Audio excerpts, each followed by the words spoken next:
I mean, unfortunately, with the whole sort of rave scene and with the Hacienda, there's always been a lot of gangs around in Manchester, and I mean, Tony was even sort of embroiled in that in a way, wasn't he? Well, yeah, but it wasn't Tony's fault, not in the slightest. I mean, we had gangs. I remember a gang from Manchester called Equality Street, and they're still around, or famous guys up in Middleton stroke East Manchester. His surname begins with a W. I think Alan Minter said it, the hardest punch he's ever faced. So, I mean, there was gangs around before the so-called gangs of the 80s. And the truth is, I think, the council and the police probably have got a lot to answer for. When they closed the Hacienda down, not the Hacienda, when they closed the gallery down, all of a sudden, there wasn't really a club for people to go to. So less than like a stone's throw away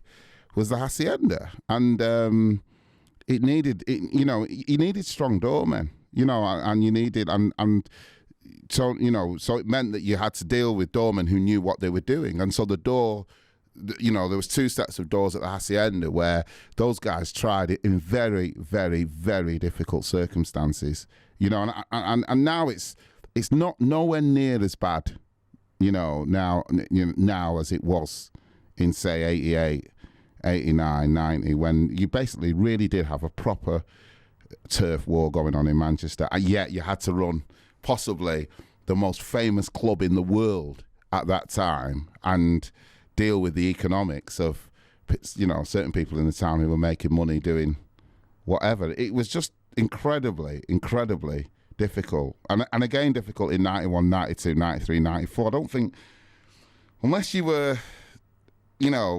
around and in and like to some people, oh yeah, it was a great night out. To others, it was like almost regular powwow meetings every sort of Sunday or Thursday night, depending on who'd fallen out with who at certain times. And it, I think the fact that the club stayed, it's a real shame that it got caught up in it, but it certainly wasn't Tony's fault. And I think that everybody involved with the Hacienda who kept it open as long as it did deserves deserve medals. And I know there's many club owners who you think if there's a bottle thrown in the club's shut down.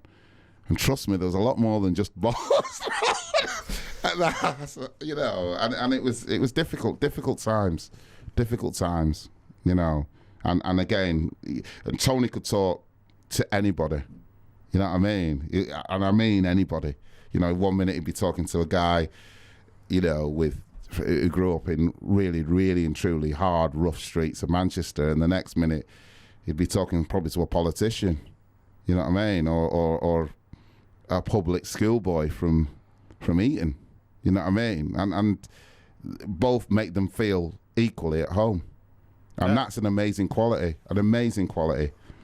And Tony did deal with and talk to some people who, I can tell you now, this 70% of the people in this country couldn't talk to those people. Well, this is what I was going to say, because even the villains sort of had a respect for Tony, didn't they? Yeah, well, the basic rule, I think, generally, is if you treat somebody with respect, they'll treat you back with respect. And Tony treated everybody he met with respect. Ultimately, some people might not have liked kind of the way he how could I put it? He thought, or some of his views. That was by the by. And he was, I think, some of factories or some of the operations of, say, the Hacienda or some of the things he got involved with, people might not have liked the organisational bit of it. So they would get a bit hard done by the organisational bit of it. But Tony treated everybody with respect. And certainly everybody I saw, and that's why I certainly say from my childhood growing up, some of the people that he could deal with, that's why they liked him. Straight up and down. You could look him in the eye and he'd look them in the eye. And that's just a quality that very, very few people have got and will ever have. You know what I mean? And it's wonderful. How did you actually feel when you heard the news that Tony had died? Because obviously we knew he was ill for a while. And when was the last time you saw him before he died? Well, last time I saw him was sort of round the back of Kendall's House of Fraser, if you want to call it that. And I think he just had some of his treatment. It was probably just January. I broke my leg, so Tony was a little bit the worse for wear. I was a little bit the worse for wear, but I was happy to see him. Really happy to see him, and we had a brief conversation about in the city, ironically. And when I heard that he'd gone, I mean, gutted is probably the word. It's hard. It hits you hard. More because there's lots. I could talk for about 3 hours about Tony. Just a lot in lots of different ways. And there was somebody there that you could go to for advice about anything. Whether it's something to do with the Northwest Regional Development Agency, which kind of sets the agenda for the development of the city, or interviewing one of the founder members of Public Enemy. Do you know what I mean? Or you need to get hold of the manager of U2 because you've sampled their record. There's one person you could go to who it's not even 6 degrees of separation. He could just make that call. But he did it for everyone. I mean, I was saying the first time I got a job on a TV, and I was having a few problems, and I was presenting the Word, and I was in the Evening News writing my column one day, which I found out that whole page, the Word page in the Evening News, only existed because Tony mithered Mike Unger, the editor, in the mid-'80s to do a page all about Manchester music. Yeah. And so, and then Middle started writing it. And I thought, I rang Tony up and said, Tony, when you present a telly show, how much say should you have in it? And Tony said, about 11%, darling. That's just brilliant. And that's and those are the stories that, because everybody will see it as this flamboyant character, but, it's actually in the trenches. He was accessible, wasn't he? He was accessible, but as well, he gave you great advice, and he gave you, he gave you a chance to do something that you just couldn't do if nobody could do it. Nobody else could do it. You just couldn't do what Tony could do. Right, and now we're going to go back to the beginning very quickly, and you're going to tell us that story about the night that Madonna was there. You didn't get into broken glass, and we're going to do it in English this time. Oh, I can't. No, you've warmed up now. Get it in order. The Tube, Channel 4, The Tube, were filming at the Hacienda. You wanted to be on the telly, but you couldn't make it in the band. No, this is it. No, come on, you're doing me a favour. You'll save me hours of editing. Oh, sorry, Terry. So it's about how you first came across Tony. All right, first time I came across Tony, I can't remember directly coming across Tony, but I'm assuming he must be there. I was there, young guy. I just failed to get into Manchester's premier, one of Manchester's premier street dance, breakdance crews, which is Breaking Glass. And we'd kind of just hung around to go down to the Hacienda in an afternoon as well. I think it was a Friday afternoon or something, because they were filming on telly, and there was some bird from the Tube. Oh, all right, okay, sorry, Teddy. It was a Friday. I didn't remember it was the Tube. Yeah, Friday, okay.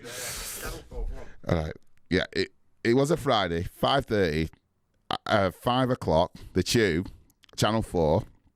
Our big chance to be on telly, and we were hoping that we would be in the audience. Some bird was dancing around the poles from America called Madonna. Tony must have been somewhere there. I wouldn't have remembered. All I remember was looking out from, after not being filmed a lot, I didn't know at the time, and just seeing the guys who were in Breaking Glass, who were chosen, dancing on telly, and me being really bitter and twisted, going, I could do me better than that. You know what I mean?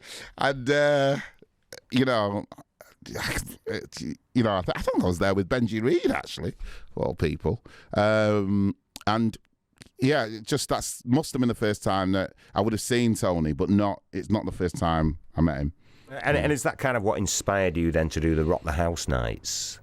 I remember I guess to do the DJing and stuff, I wasn't inspired in a way. I'd be lying to say I was inspired by Factory and Tony. It was more that I couldn't DJ. I couldn't get a DJ job, so I had to promote my own nights so I could play enough of the tunes that I wanted to play and enough of the time. I had to be the promoter, and I put myself on as DJ. And then eventually I went on to promote other people. But certainly to make a record, because obviously to go from a breakdancer, which is I guess how I started, then a DJ, then a promoter, the idea to make a record came from Tony putting out the Jazz Defectors. And I don't think if Factory had not put out the Jazz Defectors, I don't think I would have thought I could ever have made a record. And I never would have made or got into that side of the music industry at all. And which records did you eventually end up making, Johnny? Some remixes. We did Urban Cookie Collective, remixes for Gabrielle Dreams and various others, remixed the Human League, produced the Space Monkeys for Factory, and doing a lot, did it with Lee Monteverdi and Neil Claxton as a development corporation, did it with Carl Adesili, the early Buzz B records, and we did the Wee Papa Girl rappers. Just it's been a long time. There's been many records. I think end up making over 100 released records, and for somebody that can't play an instrument, that's not bad going. It's better than Tony. And from those Rock the House nights, if you just mentioned the bands that came through onto the Manchester scene from them and then went over to be part of that Hacienda crew. Yeah, I mean, the acts that come through from the Rock the House nights, most directly the two biggest easily were MC Tunes and a guy called Gerald, or Gerald as he was known at the time. Others, Kermit came down, but he was already a bit of a celebrity by the time he came down. 808 State, Kermit from, already established, but who also attended the nights. We had Kermit from the Ruthless Rap Assassins. We had guys from 808 State, Prince Cool, Leaky Fresh O&D, there was lots. I genuinely can't remember, because there were some young guys. I know Pigsy was DJing with Sasha, came down, and they did Shelley's in the early days. And then others. But, I was just a DJ.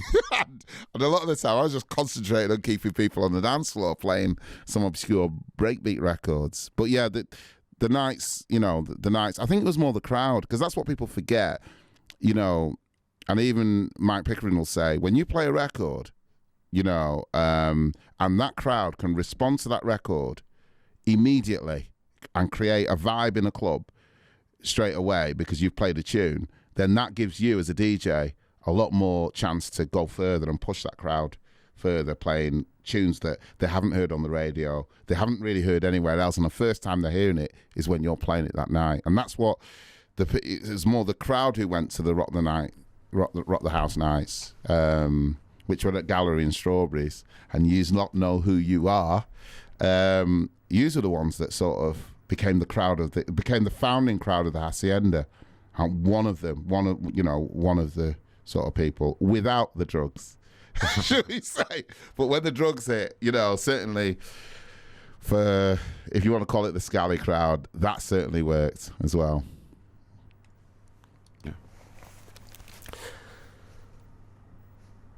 So, Anif, tell us about what you were doing musically with Chapter in the Verse and a guy called Gerald. When did you first start with music? I started music about 1985, having been a failed law student. I was ending up writing raps instead of essays on ratio decidendi and Lord thingies, whatever's rationale for some mad case. So I ended up working with Colin, who let me. I'm totally non-musical. Colin let me come round to his house and says, boss him around on a keyboard, basically. And as a result, it's kind of crazy because listening to some of the names being mentioned, like Ruthless Rappers, it was a real family within Manchester on like two levels. You had like a guitar scene, and then there was like the soul scene, but then you had interaction between the two, and then thus you as like possibly that thing a few degrees away from anybody. Like Ian Brown, I was in a bar working with his drummer, Remy, before he formed the Stone Roses and told me I'm going to form this band. And I'm saying, oh, well, what band? Oh, they're going to call some other name, some Sales, etc. They're going to be called or something. And he's telling me this. And then next minute, I see the name written on the side of the library. And I said, you can't do that. Yeah, we called ourselves Stone. It's wicked. We tagged the library. Say the name of the band. Tag the Stone Roses. Stone Roses have tagged the library. I'm going, no, you can't do that, Remy. Oh, the guy said, well, we could do it. It's all right. And next thing, it's going off with this band. So, it was true in Manchester. You're only a few degrees away from anyone. And, how we were linked up to find Gerald was like, we knew Stu Allen on the radio. I was listening on Key 103. He had a dance show. And it was Piccadilly 261 then, rather than Key 103. And he played this guy called Housemaster G. And I went, bloody hell. And I just got up straight on the bus, straight down, phone Stu, I'm coming down, I want the tape of this kid, Housemaster G. I just liked it. We're doing a few tracks with a few people. I went down, got the tape, and he said, yeah, it's this kid called Gerald, and he's called himself Housemaster G. I went, right, give me that tape. And there wasn't Voodoo Ray, wasn't done then, it was just some house tracks, and I just thought they were brilliant. Came on, went to my side, came into this guy's bedroom. Oh, all right, yeah, really laid back guy. And I just sat down listening to him making these beats on all these. He had Boss guitar pedals going into drum machines. I've even got photographs which I'm one day going to put out. But I just went, oh, this sounds awesome. Anyway, we dragged him out of there. Me and Colin and dragged him to a studio, and it's like, wow, And he was a kid in a candy shop, but what he did with the machines was just like. Him and the machines just had this kind of oneness where he just turned them into these soulful kind of sound, etc., which I still think no one else did as well. And, he ended up working with Graham Massey at the same time, as we'd like gotten him on his name, you know what I mean? 808 State, yeah. So, Say it again, but say it. Right, okay. Assume you're talking Right. to your mother. I know Okay. nothing about this. Right, okay. The names mean nothing to me. Well, I need I've got to get my mum's face and stick it on you, innit? Mum, you know what I mean? But, so he started working with 808 State at the time, Graham Massey, and told me they were going to be called the Lounge Jays. So I said, what a mad name. And he played me the two tracks. He played me Pacific State and what was the B-side. And I said, I could hear Gerald's influence all over it. I said, oh, that sounds wicked. I'm sort of thinking, I wish I had that track on my little label to come out. But, but that's the free spirit. It was, you wasn't locked in. You could just go and do what you want.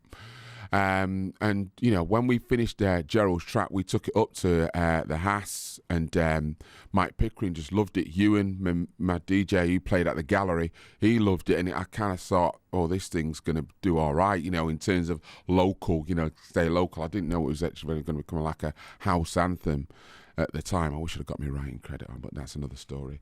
Anyway,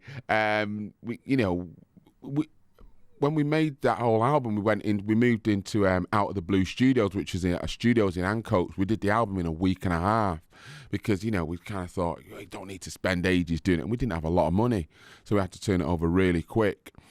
And then, I had Edward Barton, who was loved by Tony, came in and started doing a project with Gerald, which was just, I remember Edward Barton and Gerald in a flat in Hume with 37-inch records he just bought from the flea market on at the back of where the barrels used to be, and they were putting scratches in all the records to make a scratch record, but a record made up of scratches. Just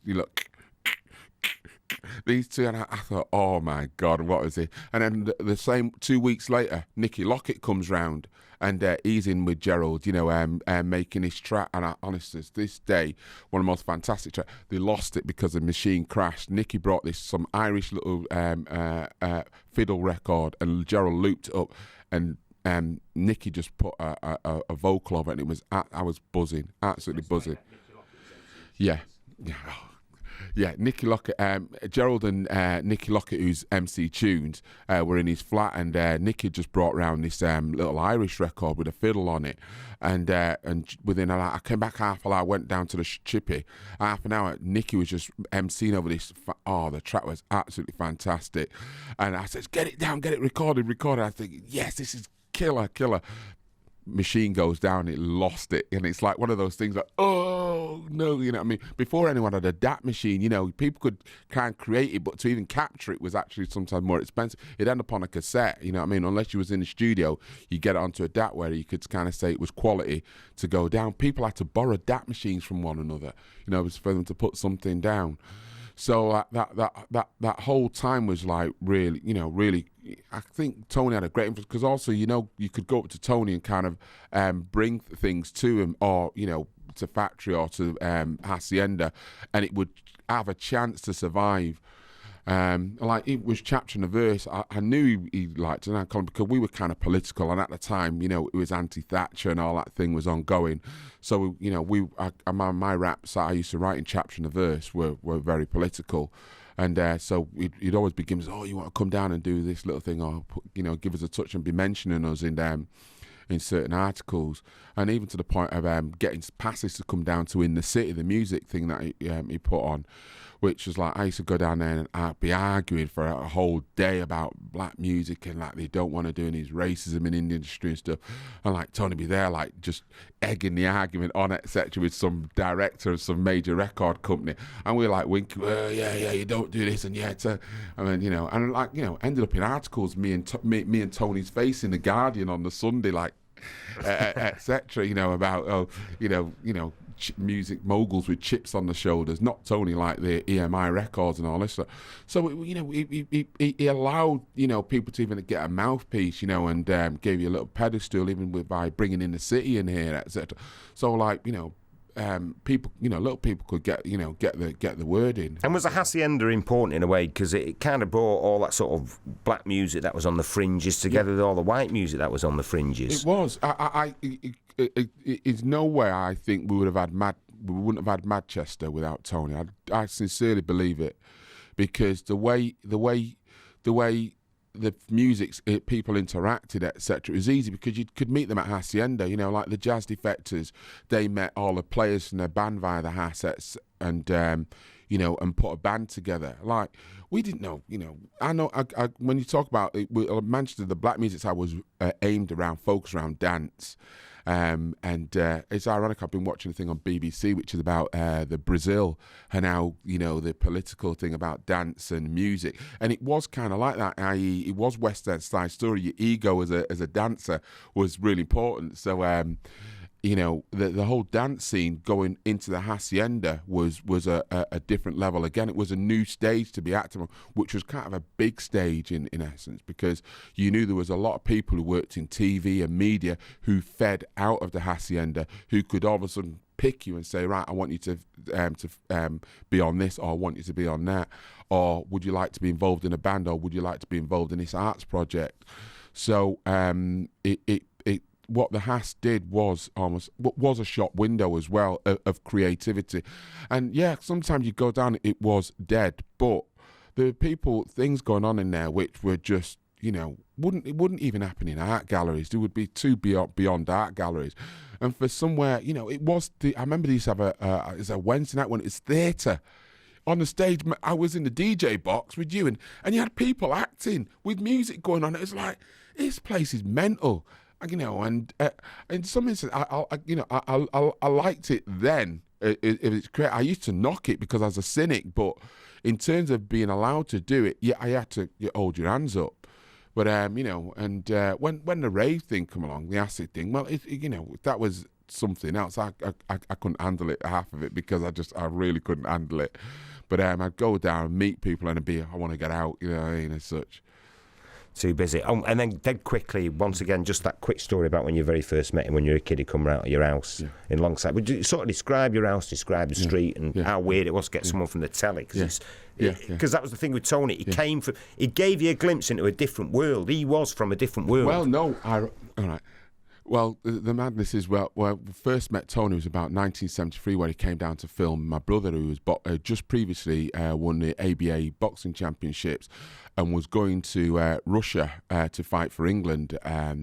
He came down, brought a whole camera crew, and we actually, yeah, he came down to my house in Longside Palm Street, like this little dingy terrace, and you know, it was really exciting because as a kid you think we're going to be on the telly. The telly was something magical in them days. It was Huey Green, you know, and Opportunity Knocks and all this lot, and Bob Monkhouse. They were the big, and to be in that box, it was like wow, you know, you couldn't even fathom what it was like. All the neighbours, I think they even got dressed up, you know, to try and just sneak a walk past, you know, thingy. So when they came down that day, my mum had made these fried dumplings, which are like, you know, either food or, well, left an hour they become weapons. You know what I mean? You just threw them, etc. And they like take your eye out.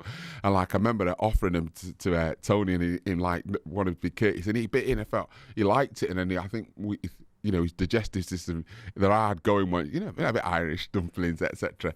So he ate one of them, and he was really nice. He didn't make us feel awkward. And the other thing what was great, he didn't just focus on the brother, he focused on the whole family. You know what I mean? He could have just come down there, do the interview and get off to the next thing. It was like talking to me, what do you think about your brother? And I'm going, I'm really proud of him. And, you know, and I was, you know, he had the England blazer with the badge, which he ended up wearing to school because the school couldn't make me take it off because it was England badge, mate. You can't, you know what I mean?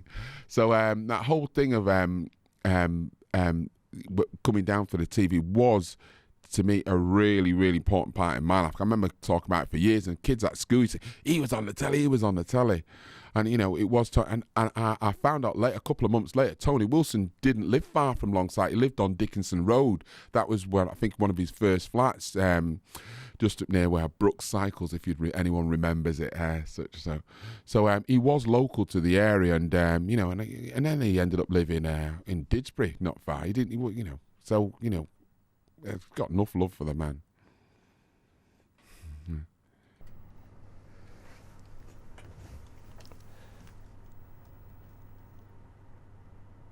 And Akinola of Chapter and the Verse fame produced a guy called Gerald. I mean, obviously, you worked with Tony and knew him for years and years. But when did you first come across Tony Wilson? I first come across Tony, not in the music business. Wait, start again. Go on.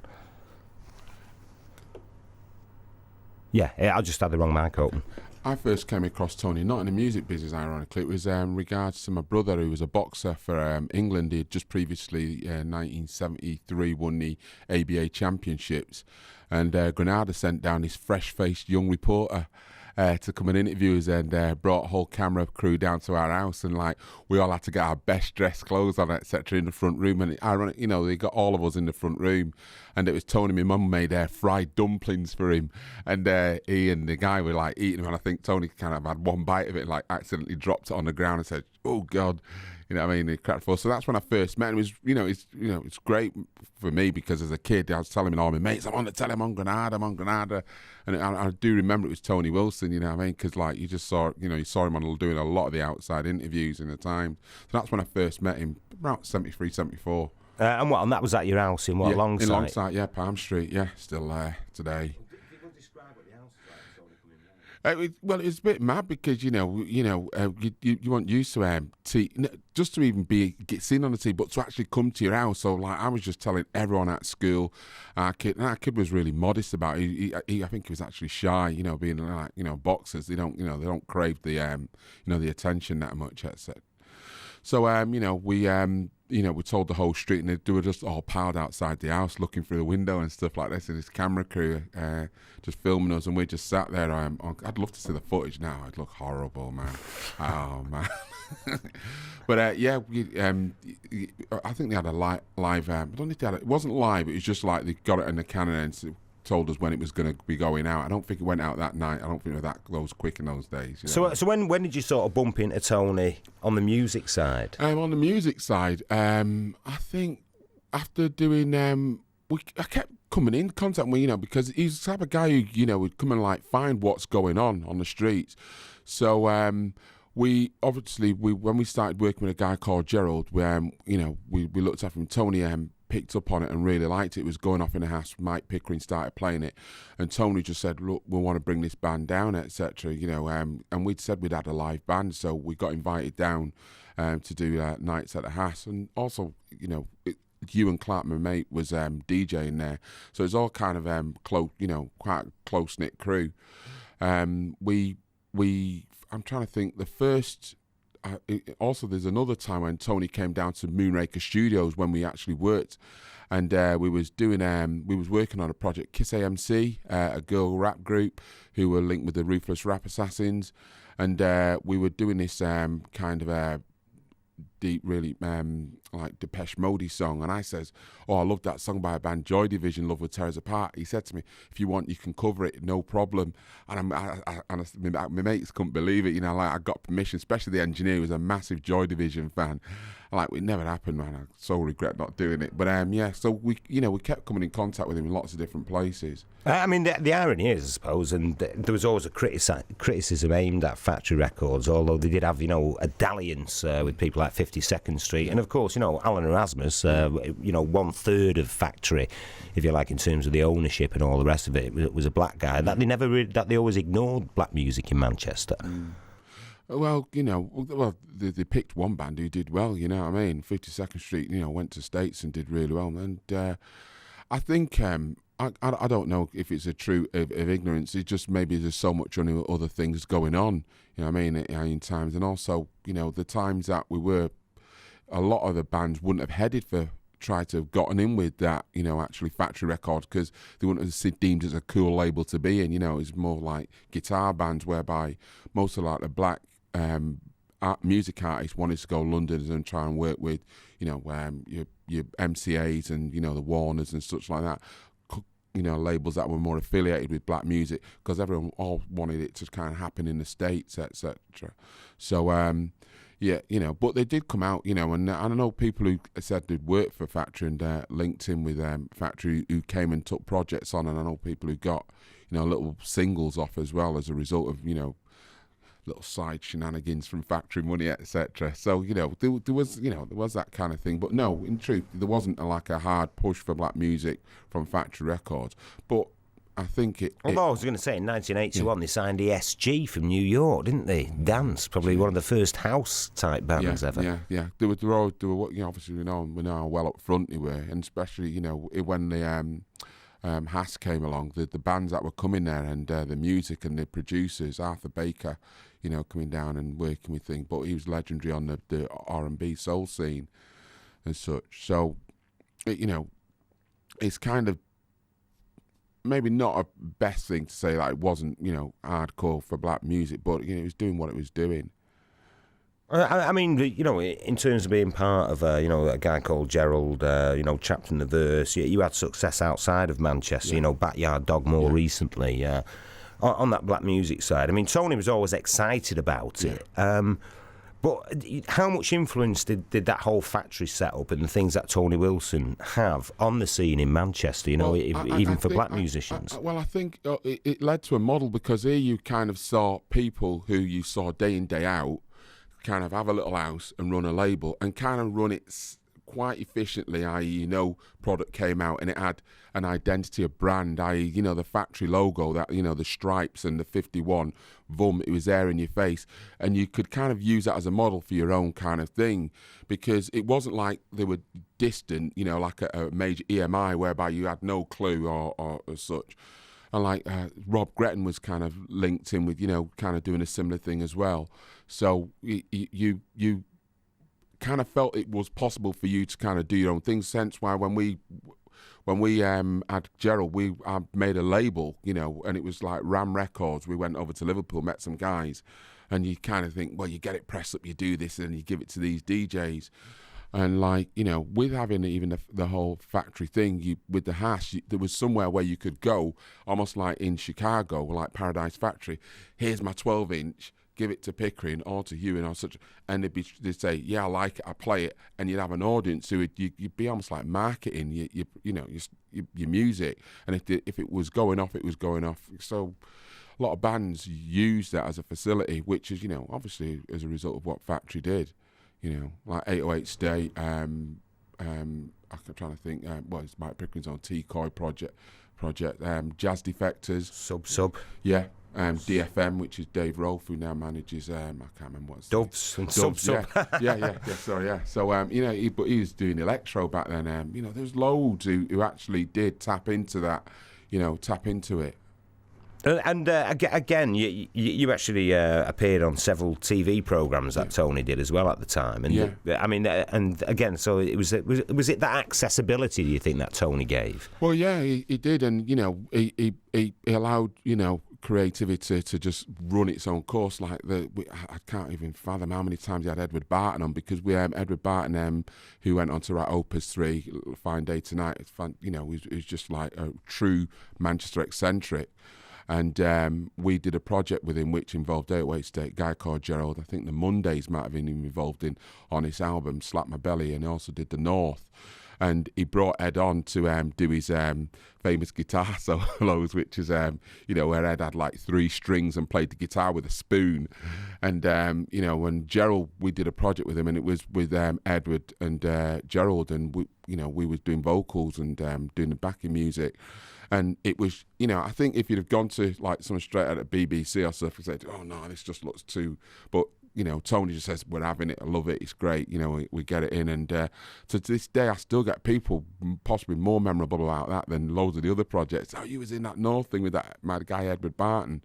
And, it's, he didn't play it safe, let's face it, he didn't play it safe. He liked to push the boundaries, rave parties and stuff like the one we did where they had an aircraft hangar, they had smoke going off, Fonzo Buller stood on top of the speakers just whistling, you know what I mean, all evening, and it's like, it's just magical.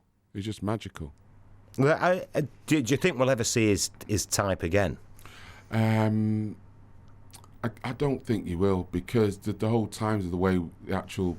Well, actually, no, take that back, because the way the music industry's gone, you'd have to... Maybe you will do, because you can't kind of control how you're going to market something, because you just got to be actually quite different in the way you're going to get it over to the people. So someone who's eccentric can attract an audience and attract a lot of people, just because they're there, not for, I'm trying to sell, get you not to download and stuff, but I just like making music and I don't give a crap about anything else. So yeah, you could do, you actually well could do see someone like him again. There was always that love-hate thing as well with Tony, because loads of people... I always think they hated him from a distance. Once you got up close, you thought, actually, he's a fantastic bloke. I never understood, truth, I never understood that, because, I know, we saw him on TV, and, he's, brainy geezer, I mean, he could do University Challenge, and there wasn't many people you think could do University Challenge kind of thing. And, but he was down to earth. He didn't make you kind of feel stupid or, above anybody. So, and I never got that vibe. Most people, I know really liked him. And, and I think also because he actually came out and, tried to link with, communities, etc. Because even at the Hass, I remember when Acid House first came over, and it was like, it could have been a quite, eclectic club, but I know like guys were, guys who wouldn't get into other clubs were invited in and were treated like royalty, given special passes, like Samson and the Foot Patrol crew. This when the house first came out, they got free passes in because they were the only guys who could dance to this house. This was before the acid had actually dropped, you know what I mean? And they were there for weeks, and things like that. It's like, they loved him. The Foot Patrol guys absolutely loved him, and I'd see him chatting to him often, I suppose if you think of breakdancing crews, even as early as 82, 83, Broken Glass with Kermit. I remember going down Hass and seeing a bank, Nutriment, being paid to come over, all the way from London, and the groups that came there as well. Like the music was just. I can't remember. There's a German group, Wein Nordstraßen or something. Einstürzende Neubau. Yeah, with just drilling milk crates. I am there in the DJ box watching a group with milk crates just drilling. And I'm thinking, and I thought, this is just great, because it was the Turner Prize before the Turner Prize sussed how to to be to do marketing, etc. All right, it was empty, but the buzz that went round. I was there. You know what I mean? And it was just fantastic. Blimey. And I'm trying to think. Is there anything that you want to say? You want to talk about Tony? I think a person like Tony will be sorely missed. He was definitely like a musical guru in terms of allowing people's creativity just to flourish and not trying to control. You think of the people who just pass through, you know what I mean, from Mondays, Joy Division, or and New Orders and such like that. It's just like, just for two of them, but for the 52nd Street, that you mentioned in the same breath, and you really would be quite pushed to think of anyone else in the UK who had that much influence on the British music business. Possibly John Peel. That's it. Truth.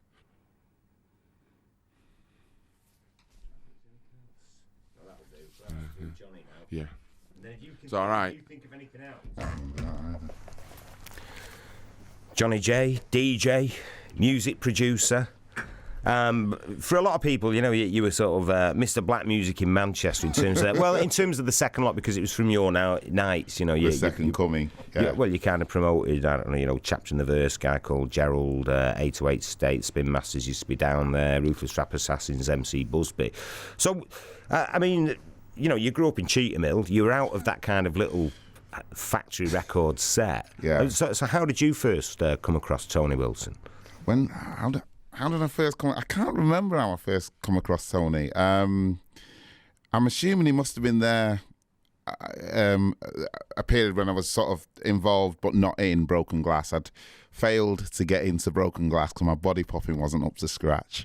Just explain your Broken Glass. I'm broken. Well, Start again. Just yeah, sorry. There's a body popping crew called Broken Glass. Got it. Yeah. I can't remember kind of how I first met Tony. My memory's that bad, but it must have been. There was a body popping crew in Manchester called Broken Glass that Greg Wilson had put together from the young guys who were doing it at Legends on a Wednesday night. And they had auditions to sort of get the crew to sort of grow. And I failed. I didn't get in. And I think it was something like 3 or 4 weeks later, or even maybe 3. My memory is really bad. It was a point later, they were invited down to the Hacienda. And I went down as hanger-on. And I'm assuming Tony must have been there. Madonna was there, and I didn't even remember. I can't even really remember that. I just remember being very, bitter, watching them dance. Yeah, they were on telly. And I was gutted. Say it again. It was being filmed by the Tube. It was a tube. Yeah. All right, they were being filmed by the Tube. Madonna's there. Don't remember her. No, some bird dancing between the poles or something. And I was just so bitter about not being in the crew that was filmed. We were there kind of with them, but not good enough, not deemed good enough. I remember Kermit from the Ruthless Rap Assassins. He was there, and Patrick Booth and his kid. It was cool, and I'm assuming Tony must have been there, but we didn't really know Factory. We didn't really know Joy Division. But we did know New Order because they'd done a track. I think it was Confusion. So it wasn't even like Blue Monday. They'd done Confusion, and that was one of the big sort of breakdance. The instrumental was one of the big breakdancing things. And we'd heard that there was these guys in Manchester and this label in Manchester that had put out this record that was like these American records we were dancing to. And we, in a way, we treated them a little bit like, in our little scene, royalty, and we thought, ooh, wouldn't it be great if we went and camped outside the house? Maybe they'll sign a record for us or something. But you can imagine it, about 10 black guys camping outside somebody's house. They probably think we come to rob them. Actually, we probably would have. But I didn't. The first time I do really remember meeting Tony was because we were working with that called MC Busby. And we were signed to Play Hard Records with Dave Haslam, and Nathan McGough had just come in to join to work with Dave on the label, and I think 50-50. And Tony came in. Well, yeah, I was going to say, Tony came in to ask Nathan to manage the Mondays. I think, I can't remember who was managing before. The only thing I know about the story about who was managing the Mondays before was that he had a jeans shop in It was Phil. Yeah, I later found out it was Phil, who's got encyclopedic knowledge of music, Phil Sachs. But yeah, yeah, and Tony came in to ask Nathan, and the Mondays were kind of known, and it was like I think they'd done the album, and it was, I don't know why, but he says, and it was arranged for Nathan to go down to the Hacienda on thing, and I went with Nathan. And all I can remember thinking about the Mondays, which I found amazing, was by the end of the gig, I'll always remember it at the Hacienda, there was more people on stage than was in the audience. It's very early doors, and I remember the gig at the Hacienda, and obviously Nathan went on to manage them. But meeting Tony in the Play Hard office, which was on Princess Street, that was kind of the first memory. Although we'd known about Tony Wilson, because even then, Factory had been. If you were looking to get signed, Play Hard was the first label to put any of my products out. But Factory was all really. Factory seemed like the only game in town. It was the only place that if you were thinking about getting your records out, it was Factory Records, and there was nobody else in Manchester. So Tony's, we knew about Tony from there. And what about your DJing work before you ended up working with MC Busby? How did that start? Oh gosh, that was I was DJing. I mean, obviously I caught the bug. I was a body popper to start with, as you can tell by my frame. Can't see it on radio. And I was a body popper to start with, and then as the young guys started to get into it and the craze sort of spread, I started DJing, and I only had like 5 or 10 records, but I went to my local youth club. They gave me some money to buy youth clubs, and then I just started DJing this sort of breakdance music. There was only 3 of us who had records to play, and I DJ at a lot of youth clubs, Wythenshawe, Cheetham, Miles Platin. I DJ'd all over, and just built a reputation. And it was sort of. I remember getting a spot to work with Shafty, who'd done an under 18s, and the kids then I'll turn it off. Sorry. What's that? Oh, it's the phone. Now let's get you back in and talk about Gerald. Yeah, and I've just remembered that in the city as well.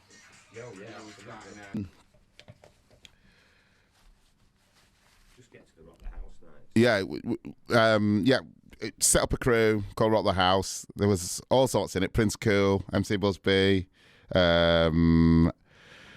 guy called Gerald was in it, but not a guy. He was just Gerald to us, and lots of others. There's Sefton, Leaky Fresh and O&D used to do the nights. I promoted a lot of nights in Manchester, but in truth, it was some of 808's. Well, Nick MC Tunes was in it, and so we were all like 16, 17, 18, 19, various ages, hung around youth clubs and promoting nights at the Gallery and Strawberries, as well as Dancing Sam's, the Apollos, and various other one-off. Satellite was the first sort of hip-hop club that I did. And it was a big scene. And I think mainly it was the people who attended, not necessarily the performers, the audience that attended those nights that went on, obviously, to the Hacienda, because we'd been playing house music. We'd started playing electro, I guess you call it electro music, Alna Fish, Captain Rock, Twin Sisters, lots of different types of records, which some people will remember from the electro series. And then it kind of morphed into sort of Mantronics and Marshall Jefferson, Steve Silk Hurley, Farley Jack Master Funk, very, very early house music. So by the time, I think Mike Pickering probably was always playing it, but certainly by the time the Hacienda started playing it, the audience that had attended the under 18s, who were then 17, 18, 19, going to clubs, ready to go to clubs, the only place that they could hear the music that they'd been listening to was the Hass. And really, when that audience hit the Hass, that's for me when the Hass took off. Well, yeah, I guess the bands that came out of it were 808 State, without a shadow of a doubt, who were, I think they were from the Miles Platin area. MC Tunes, who was like a nomad, and he carried it, left, right and centre. A guy called Gerald, You know what I mean? And you know, I'm just trying. My memory's that bad, but there was, you know, Kermit. Kermit in a way was always a bit of a superstar because he was in Broken Glass, and he was the key member of that breakdance crew. And then obviously Greg, you know, so they'd been out already. They'd had a record out, and then when Kermit came back with his second crew, because he'd put out a record with Broken Glass, Kermit, you know, came back and put out Ruthless Rap Assassins, and they got a deal with AMI because Greg kind of knew a bit of the business. And in truth, Greg Wilson probably, you know, he pioneered a lot. He took, you know, for us, you know, I think Greg, who was connected to Mike Shaft and Tony Wilson, Greg kind of gave a path or a blueprint in the early days of what you could do as dancers, because that's, I guess, and people of this, if you want to call it, electro breakdance scene. Just thinking of other influential people. I mean, in a way, that was some of the foundations, but the foundations were wide and varied. I know one thing that Factory did early on, which is something that I kind of remember. Well, two things. One, they put out a record by a guy called Marcel King, I think. Brilliant. Oh, his voice. His voice was amazing. Absolutely amazing. And then they also put out the Jazz Defectors, which, for us, again, being dancers, and when Factory put out the Jazz Defectors, all of a sudden, we knew they weren't a band. We knew they were dancers. And it was like, gosh, dancers could put out records. So that meant, you know, anybody can put out records. And that's, it's hard to sort of put into words the effect when, you know, a crew or people that you're associated in your art form do something that, you know, like dancers putting out records, and you know them as dancers, and you know that they can't quite sing, although they'll kill me for saying it. But they put out some great you know, they put out records and got notoriety from it. Well, of course, they were in absolute beginners, weren't they, with that big movie? I didn't know that. Is that the one with Patsy Kensit? Yeah. Oh, she's nice. Absolute beginners, they were in the Jazz Defectors. Brilliant. And you know, it shows that there was a scene, and you know, thinking about it now, looking back, I mean, that's a visionary for you.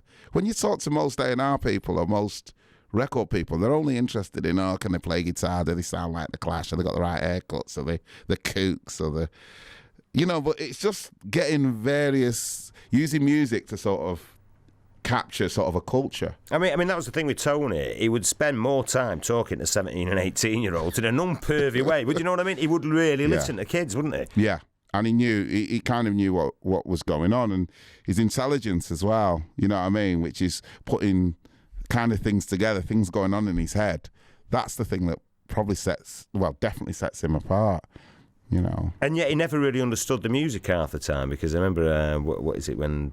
was it Ain't No Love, Ain't No Use was being played to Tony in the office, and Rob loved it, thought it was great, you know, when Sub did that with Melanie Williams singing, and all Tony said was, when they said, what do you think, Tony? He went, it's got a good beat. Yeah, well, I can't remember seeing Tony on a dance floor ever.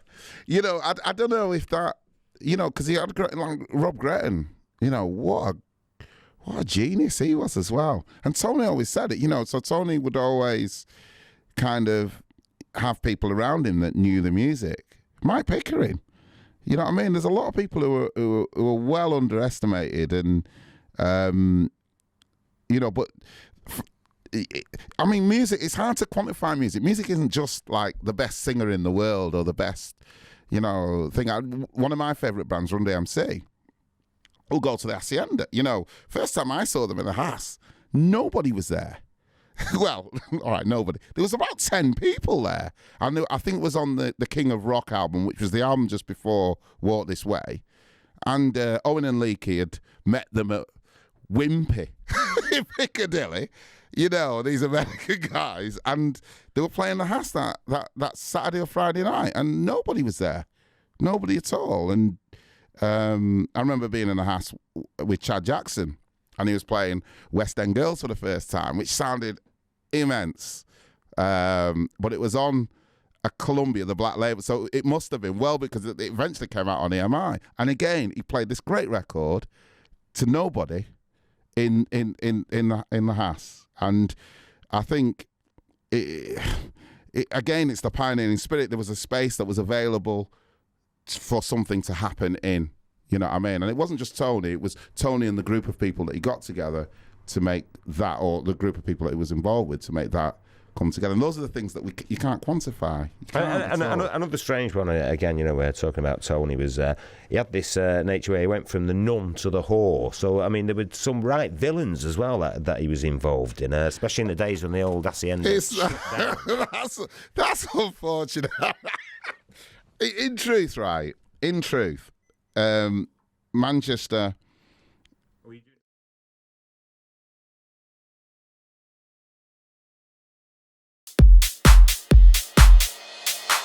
Yeah!